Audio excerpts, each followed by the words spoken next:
A mochi moment from Mark, who writes, I just want to thank you for making GLP-1s affordable.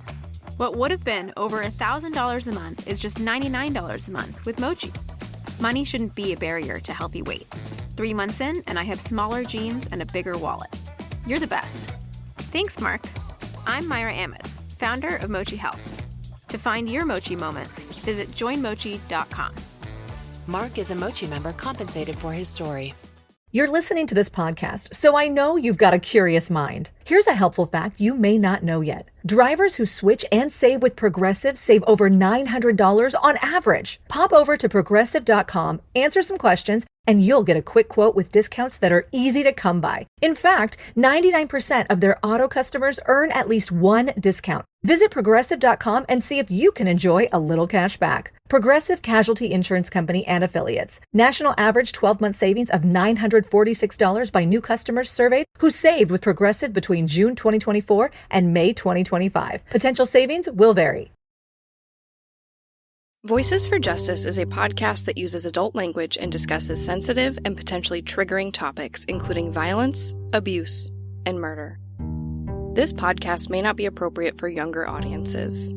All parties are innocent until proven guilty in a court of law. Some names have been changed or omitted per their request or for safety purposes. Listener discretion is advised. My name is Sarah Turney, and this is Voices for Justice. Today, I'm discussing the case of Chloie Leverette and Gage Daniel.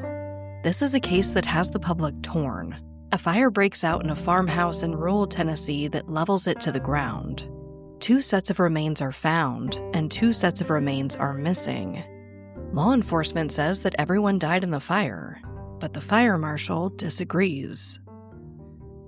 This is the case of Chloie Leverette and Gage Daniel.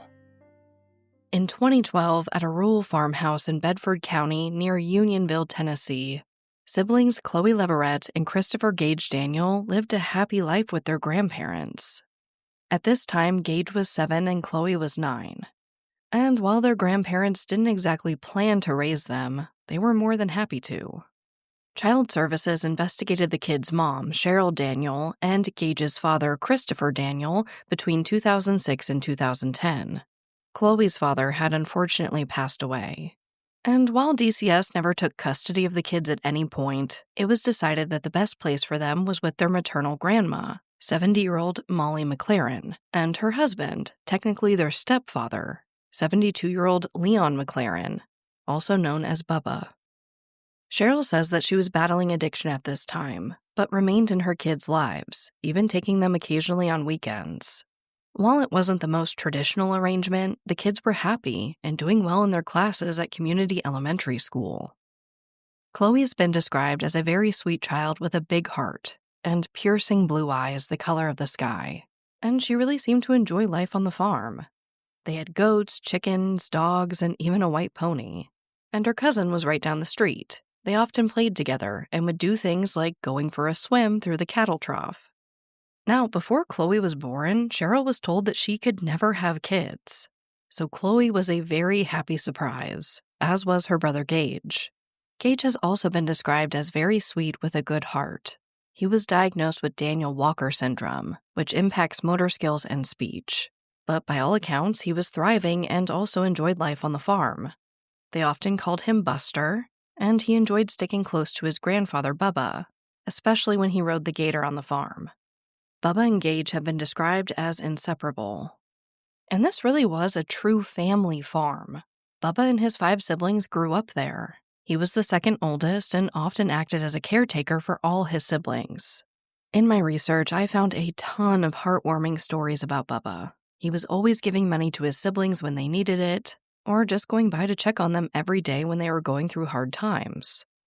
And they really were staples in this community. Bubba and Molly were both born in Bedford County, had 16 grandchildren, 12 great-grandchildren, and were married for 35 years. Honestly, I can't think of a better, more stable environment for a child than on that farm with Bubba and Molly. And I can't think of many things more devastating than losing all of that in a single night.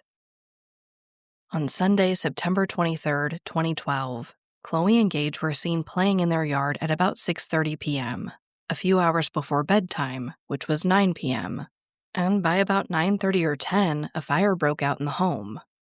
A neighbor driving by saw it and reported it to authorities. You can see the fire from the road, and it looks like the house is on fire. This is small-town America, and the news of the fire traveled nearly as quickly as the flames. 45-year-old Cheryl Daniel is in a neighboring town when her sister and brother-in-law knock on her door to tell them their parents' home is on fire. They rush to the scene, and it's nothing short of horrific. In her interview with the Unsolved Mysteries podcast, Cheryl described this moment. Because it was so rural in this area, the local fire department was having trouble accessing water to put out the fire. There were no fire hydrants, so they kept having to go back and forth just to bring in water to extinguish the flames. And this is all while Cheryl and many other family members are just watching the home, presumably with their parents and children inside, burn to the ground in just a few hours. Cheryl says she just kept walking by the fire, looking for any way to get in and to get to them, to save them, but it was too late. By daybreak, officials at the scene tell her that no one made it out of the fire alive. At DSW, we ask the important questions, like, what shoes are you going to wear? Whether you're prepping for wedding season, festival season, or just planning the ultimate vacay, the right shoes can make or break an RSVP. So own the moment. You've got big plans, and we've got just the shoes. At the perfect price, of course. Get ready to get ready with Designer Shoe Warehouse. Head to your DSW store or dsw.com today and let us surprise you. This episode of Voices for Justice is brought to you by Quince. I've been trying to be more intentional about what I wear each day. I'm leaning into pieces that feel effortless, comfortable, and still put together. And Quince has been my go-to. The fabrics feel elevated, the fits are flattering, and everything just works without overthinking it. They use premium materials like 100% European linen, organic cotton, and ultra-soft denim. And the best part? Everything is priced 50 to 80% less than similar brands. They work directly with ethical factories and cut out the middlemen, so you're paying for quality and craftsmanship, not brand markup. I recently just ordered their tiered linen dress, of course in black. I wanted to pair it with one of my favorite pairs of brown wedges. The problem was, I didn't have a brown purse. So I got that from Quince too. It's one of my favorite outfits. It's easy, effortless, and feels amazing, especially as we're getting a little bit warmer here in Phoenix.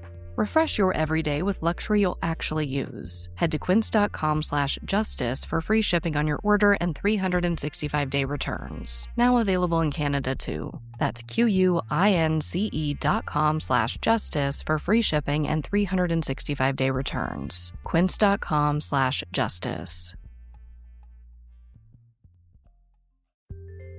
This episode of Voices for Justice is sponsored by Chewy.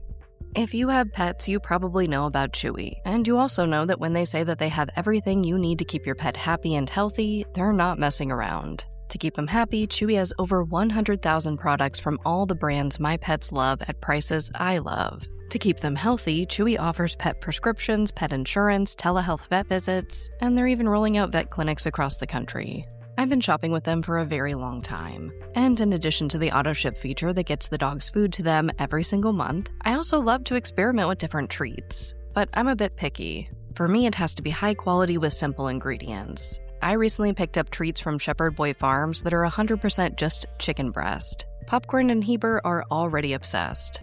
Chewy has everything you need to keep your pet happy and healthy. And right now, you can save $20 on your first order and get free shipping by going to chewpanions.chewy.com/Sarah E. Turney. That's chewpanions.chewy.com/Sarah E. Turney to save $20 on your first order with free shipping.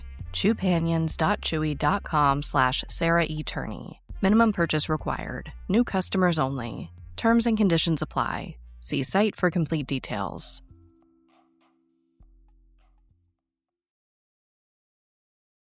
Smoke rises over the home on Kingdom Road, where fire has caused a horrible loss. That's just unbelievable. Yeah. State of shock. Still in shock. Not sure what to think. Family members can't understand why 4 loved ones died. Grandparents Leon and Molly McLaren and their 2 grandchildren. Gage was 7 and Chloe was 9. They was good people. They was really good. The fire started Sunday night around 10. A neighbor called 911. The sheriff believes the 4 victims were asleep when it started. Anytime you got 2 kids like that, it's rough. It sure is. By the time the fire department arrived, the home was covered in flames. This house fell in. All the outside of the walls and everything fell in, which made it extremely hot. Leon McLaren's son watched the house burn and knew it wasn't good. It wasn't a pretty sight for anybody to have to watch their parents. I'd never want to wish that on anyone. Mary Lamb is Leon McLaren's sister. He loved those children. They were inseparable, the little boy. He and the little boy were. As investigators search for remains, family members stand together, trying to understand why this happened. There's strength in each other, having each other. And we all have faith. Fire officials don't know what started this fire, but at this point, there's no indication that it is suspicious. The investigation will continue in the days ahead. In Bedford County, John Dunn, Fox 17 News. It took 63,000 gallons of water to extinguish the fire. In the end, not a single wall was left standing. The focus was now on recovering the remains of Molly, Bubba, Chloe, and Gage. Now, since the fire started after their regular bedtime, authorities asked their loved ones to sketch out a map of the house, and they really began to focus on looking where the bedrooms were. By the end of Monday, authorities say that they have tentatively identified the remains of Bubba and Molly, and that they found a 3rd set of remains that were unidentified. They add that they were all found near where their beds should have been. Now, just so you get a better idea of this scene, it was a single-story ranch-style house with 4 bedrooms, 3 bathrooms, and a basement. About 2,000 square feet, according to most sources. Bubba and Molly were found side by side in the basement. Authorities initially assumed that they were lying in bed together when the ground level collapsed into that lower level. They were found with that 3rd set of remains, and these were all placed into a body bag for Dr. Hugh Berryman and his students to examine. He's a professor and director of the Forensic Institute for Research and Education at Middle Tennessee State University. He's also a forensic anthropologist. The Tennessee Bureau of Investigation, or TBI, enlisted their help in analyzing the scene, identifying the remains, and really just gathering any information they could. Now, their first theory was that Molly and Bubba may have been holding their grandchildren while the home burned, and that all of their remains would kind of be mixed together in the rubble. But when Dr. Berryman and his students look at the remains in that body bag, they see what they believe are 2 sets of adult remains, Bubba and Molly, but they also quickly realize that that 3rd set of remains isn't human. They eventually determine that it belonged to the family's miniature poodle. There's even some fur along with the remains. So they go back to the debris to keep looking for Chloe and Gage or any other remains they could find. And they do find yet another set of remains. But again, they aren't human. They belong to the family's pet cockatoo. Gage and Chloe's remains are still nowhere to be found. By Wednesday, they still don't know what caused the fire or where Chloe and Gage are. So at this point, the TBI issued an endangered child alert for them out of what they say is just an abundance of caution, and they bring in search teams for them as well. They have cadaver dogs and helicopters with infrared technology, but there's no trace of the kids in the debris, in the wooded area surrounding the farm, or anywhere else. Really, it's just confusing for everyone. Here's a short clip from Fox Nashville in 2012. Family members are confused. Many firmly believe the children were in the fire. I believe they was in the house. I believe they were just cremated by the fire. It's very difficult if we just had ashes, of their little bodies, but we don't have anything. While they've issued this alert for the kids, investigators are still adamant that they haven't found any signs of foul play, and that they have no reason to believe that the kids didn't die in the fire. But most of the experts disagree. They say if those kids were in that fire, there would be bones or teeth to prove it. I mean, surely if they can find the remains of the family bird, they could find the remains of the kids, right? Well, forensics expert and founder of the Body Farm Research Center in Knoxville, Dr. William Bass, weighed in. He says that even in an intense fire like this one, some bones and teeth should be found. He says, quote, "When you cremate a body in a crematorium and it's cooling down, when you open the door, you can still identify the bones, even if they are children." End quote. Now, it is important to note here that children actually have more bones than adults. And while bones and teeth do shrink when they're exposed to fire, again, if they can find the remains of a small bird, surely if Chloe and Gage were in that fire, they'd be able to find some kind of evidence of it. But they just don't. A lot happens over the next week or so. Even this early on, authorities tell their family they may never know what happened to the kids. Bubba's sister, Mary Lamb, tells Kristen Hall with AP News, quote, "We want to know. We want to know where those children are, if they were in the fire or if they were taken." End quote. They start to bring in heavy equipment and a ton of manpower to continue to sift through the debris. They're looking for the remains of the children as well as the cause of the fire. But by Thursday, the fire marshal's office says outright that there are no remains of any children in that structure, while the TBI insists they have no evidence of foul play or that the kids didn't die in the fire. And here's a twist that I didn't see coming in this case. Despite these conflicting statements, by Friday, an Amber Alert is issued for Chloe and Gage. And Gage's father, Christopher Daniel, tells the media that he doesn't know what to think, but now he is being told that they don't think the kids died in the fire. Honestly, it's just awful. I can't even imagine how this family felt with all these conflicting statements and actions. And really, as this family begins to learn more details about what they're finding and possible theories, things just aren't adding up. Molly and Bubba were identified using X-rays and DNA analysis. Toxicology was also performed, but nothing outside of their normal prescriptions were found. So this doesn't seem to be the case of someone drugging the grandparents before setting the house on fire and stealing the kids. Soot was found in their airways, but ultimately their remains were so damaged that they've never been able to determine their cause or manner of death. So that remains a huge question mark in this case. But Bubba's sister said that if someone did come into the house and tried to take those kids, she has no doubt that her brother lost his life while fighting for them. Of course, another theory is that after the fire broke out, the kids escaped. Maybe they got lost or were met with foul play after that. But again, there's no evidence to support that theory either. Really, at this point, all authorities know is that Bubba and Molly's bodies were found lying next to each other in the remains of the home. But when their family hears this, they immediately know that something is very wrong, because they say that Bubba and Molly didn't sleep in the same room. Again, they were married for 35 years, and their loved ones tell authorities that they slept in separate rooms and in separate beds that were at least 20 to 30 feet apart.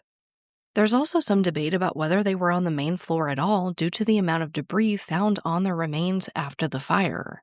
Basically, some people say that it didn't look like the roof had just collapsed on them, but maybe the entire main floor while they were in the basement. After all the experts weigh in, this case shifts from just a fire investigation to a potential murder and kidnapping scenario. What they did to your family, you're lucky to make it out alive. Streaming on Peacock.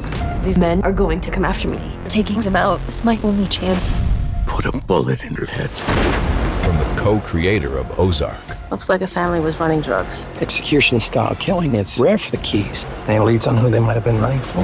The cartel killed my family. I'm gonna kill them. All of them. MIA. Streaming now. Only on Peacock. Once the direction of this case shifts, the obvious question is, who would have wanted to take or harm the kids? Of course, as usual, authorities begin looking at their inner circle. They begin looking at friends and family. Their mother, Cheryl, is questioned and given a polygraph test, and she's eliminated as a potential suspect. The same happens to Gage's father, Christopher Daniel. He's looked into and he's cleared. Now, the TBI was very forward-facing in the media about allegations against the family. Here's spokesperson Kristen Helm speaking with Fox News in Nashville. Their mother has been spoken to. she does not have the children. There's other family members that we are looking to speak with today, and we're going to be speaking with her again as well. The list of potential persons of interest in this case is short. Molly and Bubba were by all accounts very loved by their friends, family, and community as a whole. No one could think of any reason why someone would want to hurt them or take Chloe and Gage. So while part of their investigation is stalled, investigators dig deeper into the cause of the fire, thinking maybe if they can find some type of foul play here, if they can find arson, it'll help them find the kids. Bedford County Sheriff Randall Boyce has made several statements about what he believes may have caused the fire and contributed to it as a whole. He says that the McLarens were hoarding quite a bit of stuff in their house. He says it was so full, it was often difficult to navigate some of the rooms. In an interview with the Columbia Daily Herald, he added, quote, "Molly was on oxygen, was taking morphine for cancer, and smoked in bed constantly. Plus that, it was a cool night, and they had several space heaters through there." End quote.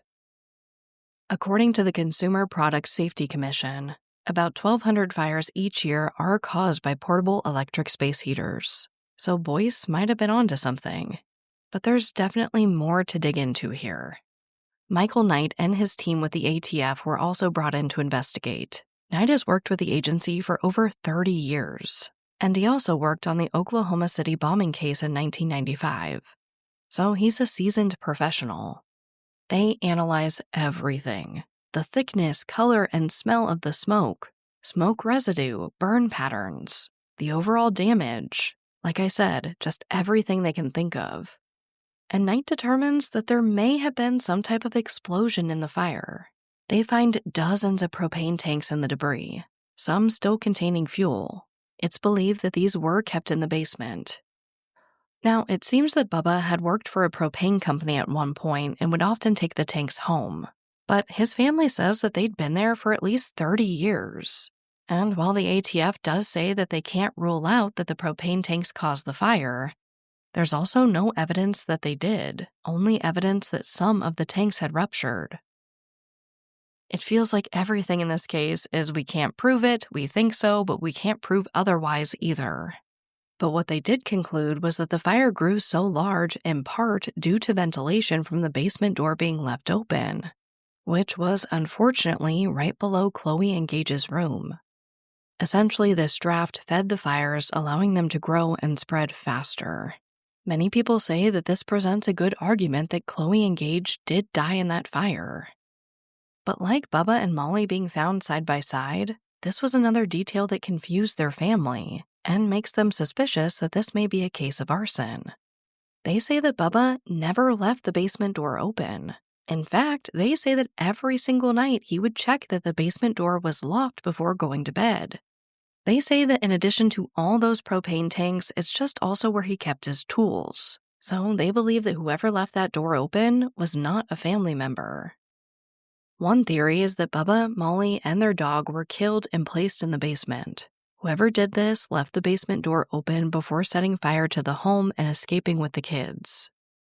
Now, this would explain the 3 sets of remains being found together and the basement door being left open. Cheryl has also proposed an interesting but all too common motive for murder: money. She says Molly and Bubba had recently changed their will about 2 months before the fire. In this new version, Chloe and Gage got everything.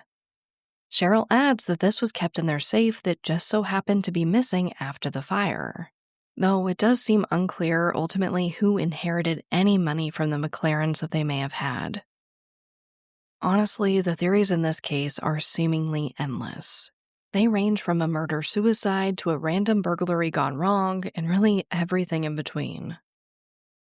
But I think what I find interesting and compelling about all of this is that despite the uncertainty surrounding the fate of Chloe and Gage, the Amber Alert remained and remains active to this day. And I do think that there are some important things to consider surrounding the investigation into finding the kids. After the fire, flyers were put up all around the area looking for them, and someone kept ripping them down. There were also many reported sightings of the kids in Tennessee and across the U.S., California, Colorado, Montana, New York, and even abroad in Costa Rica. But here's what gets me. In one instance, a woman says that she was so certain that she'd seen Chloe in a diner in Tennessee that she took out her camera and started taking pictures. And when Cheryl saw those photos, she says she knew it was her daughter. It was Chloe. But the people with the girl were reportedly travelers, paid in cash, and authorities were never able to track them down. Cheryl remains adamant that it was Chloe. Since her kids went missing, Cheryl says that she's turned her life around. She got sober, got certified as a peer recovery specialist, and even managed a sober living facility in Tennessee. She says she's preparing for her kids to come home someday. On the Facebook page for Chloe and Gage, Cheryl pleads for their safe return and for people to keep sharing their photo. As of 2022, she believes that they are still alive. I feel them. I can feel the bond I had with them. I feel that. I can still feel that they're alive. Where they're at and who has them, I don't know. What the situation is, I don't know. And my prayer is that they are together. I don't know that. And Cheryl isn't alone in this line of thinking. Bubba's sister Mary also believes that the kids may still be out there somewhere. Chloe and Gage, we miss you so much. We want you to come home so bad. I know someday you will come back. We love you. We'll wait patiently, asking God to bring you back home to us. I love you both. I just wish they'd come walking up. This brings me right to our call to action. As of recording this episode, Gage would be 19 and Chloe would be 21. That house fire happened 12 years ago, and their families still hold out hope not just that their case will be solved or that they'll get some type of justice, but that they might be out there alive somewhere. Now, I know some of you will consider that hope to be far-fetched, so I want to remind you of some of the many missing children who were found alive long after they were reported missing. Luis Armando Albino was abducted from a California park in 1951 and was reunited with his family 73 years later. Melissa Highsmith from Fort Worth, Texas was 21 months old when she was taken by a woman answering an ad for babysitting services in 1971 and was reunited with her family 51 years later. Jermaine Mann was also 21 months old when he was abducted by his father in 1987. He was reunited with his family in 2018 after 31 years. Carlina White was 19 days old when she was abducted from a New York hospital in 1987. 23 years later, she was reunited with her family in 2011. Kara Robinson Chamberlain was on this podcast and came home alive after being abducted. Elizabeth Smart, J.C. Lee Dugard, the list goes on and on. I'm not saying that the odds are in Chloe and Gage's favor. I'm just saying it's possible. Kids do come home after going missing or being abducted. And if their family can hold out hope after all this time, I think we can too. So like their family continues to ask, please share their picture. Please share their story in hopes that they will have answers someday. Their Amber Alert remains active to this day. So if nothing I've said before this convinces you to share their case, I really hope that that might.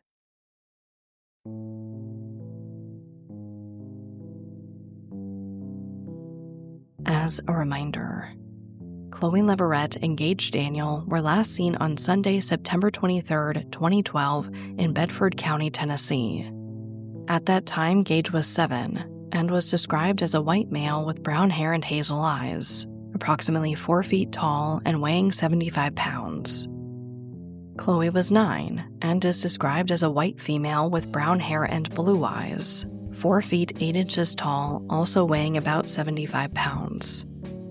Anyone with information is asked to contact the Tennessee Bureau of Investigation at 1-800-TBI-FIND. But as always, thank you, I love you, and I'll talk to you next time.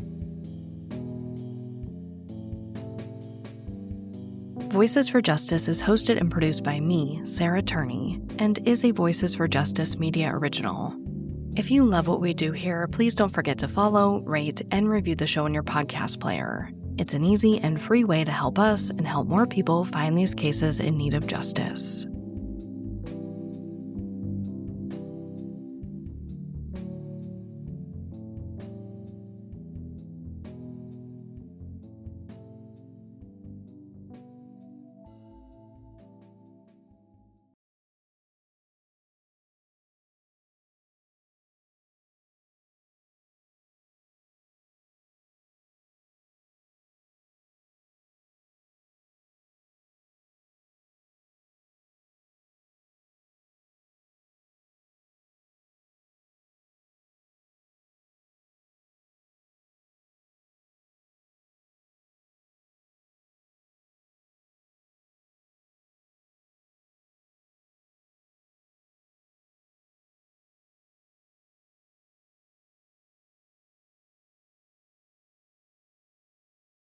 Welcome to the Secret After Show. The studio door is open, and our emotional support puppies, Popcorn and Heber, are in the room.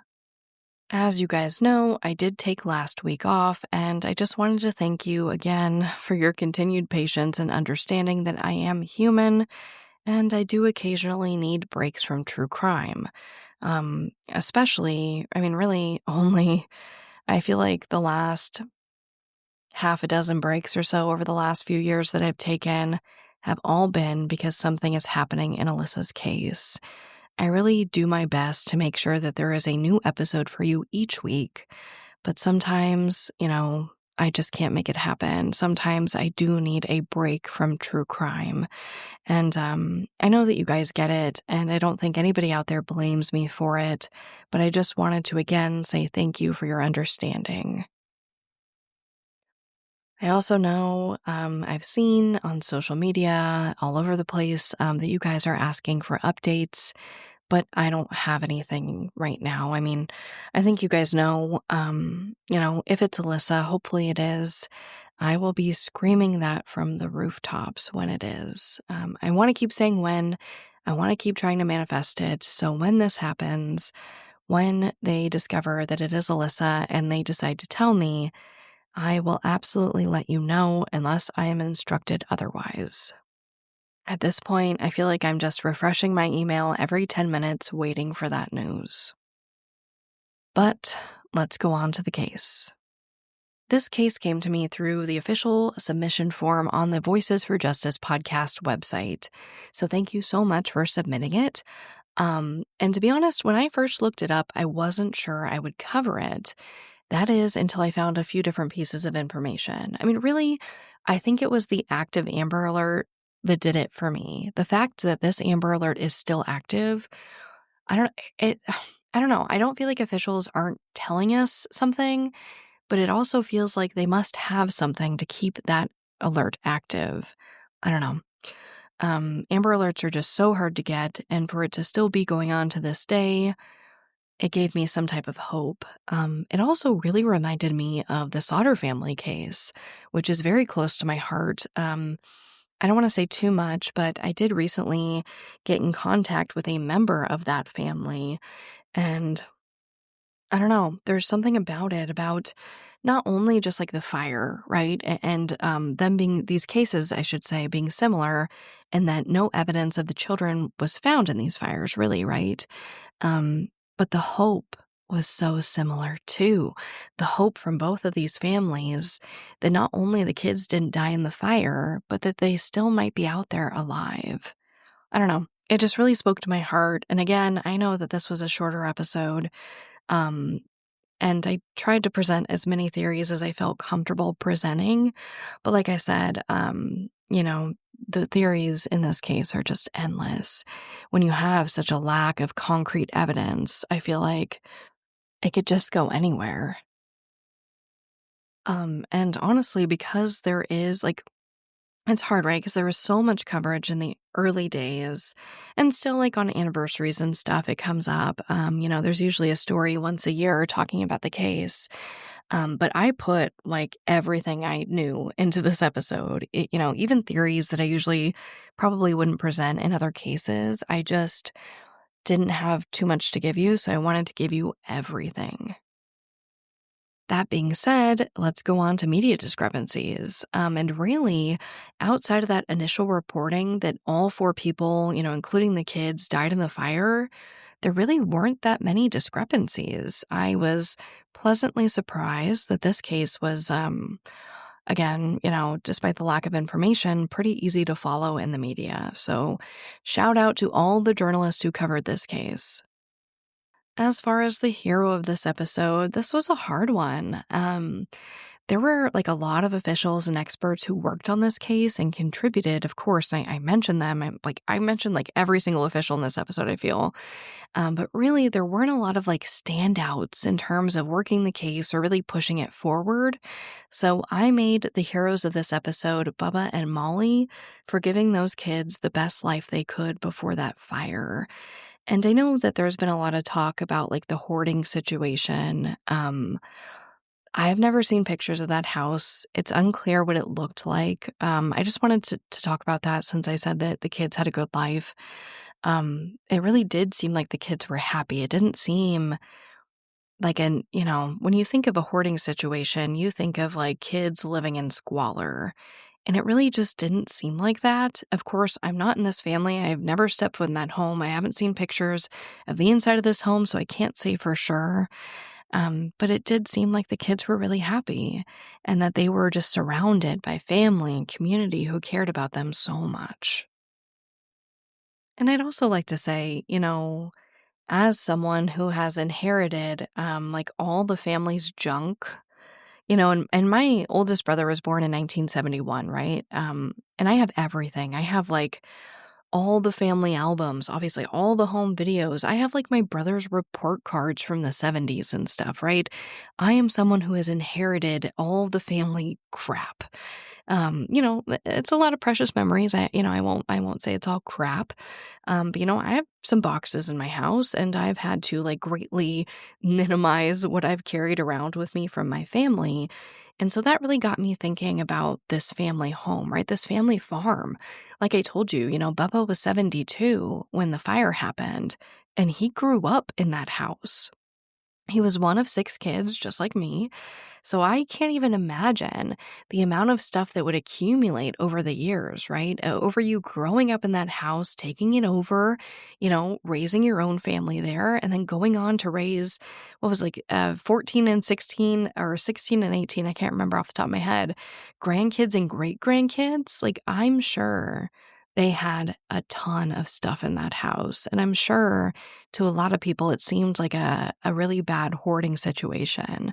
But again, until I get more evidence, I think it's hard to say. And then it may not be our place to judge.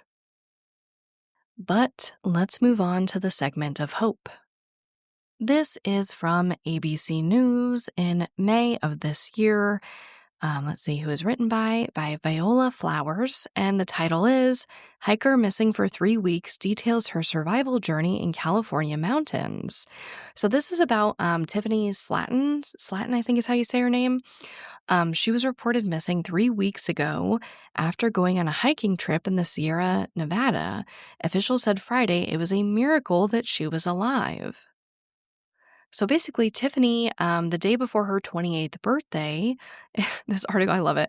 She said she was looking forward to eating a pack of Dunkaroos. If you know, you know.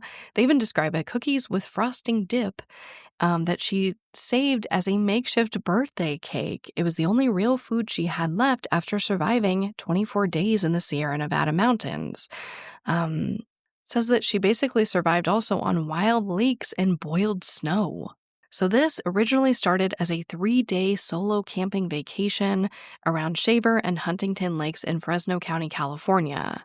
And then it turned into a weeks-long journey of survival. It looks like she just eventually found a cabin about 40 miles away from where she originally went lost. She found the Vermilion Valley Resort and was found by the owners. The article says that by the time she was rescued, she had endured 13 snowstorms and climbed to altitudes of 11,000 feet. She lost 10 pounds, her tent, and her sleeping bags, and was forced to abandon her bike at a trailhead sign. And now they're calling it a truly an indescribable Truly an incredible story of perseverance, determination, and survival. The sheriff called her journey one that they could make movies about. Now, what I find interesting in this especially is like the search, right? Because when they hadn't heard from her for 9 days, they launched this full-scale operation to locate her that spanned over 600 square miles, and they had helicopters. Local authorities and volunteers covered 4,300 miles by foot. Oh, and in a vehicle. Okay, and vehicle. That makes more sense. But essentially, it looks like she fell off a cliff and wasn't able to get to the main road due to a recent avalanche. She was unconscious for 2 hours, got up, and had to pop her knee back into place. She attempted 5 calls to 911 without success. She couldn't get her phone's navigation system to work. So it's like, worst case scenario out there in the wilderness. All of her devices are failing her. She's injured. She's lost some of her items. She's off the trail. But it seems like due to her, extreme survival skills and just experience in the wilderness, she rescued herself. I mean, in addition to the resort owners who helped her, but that's why it makes our segment of hope. I love presenting stories that are unexpected, where these people come home in unexpected ways, especially, somebody saving themselves. I just thought it was the perfect story of hope. But with that being said, thank you, I love you, and I'll talk to you next time.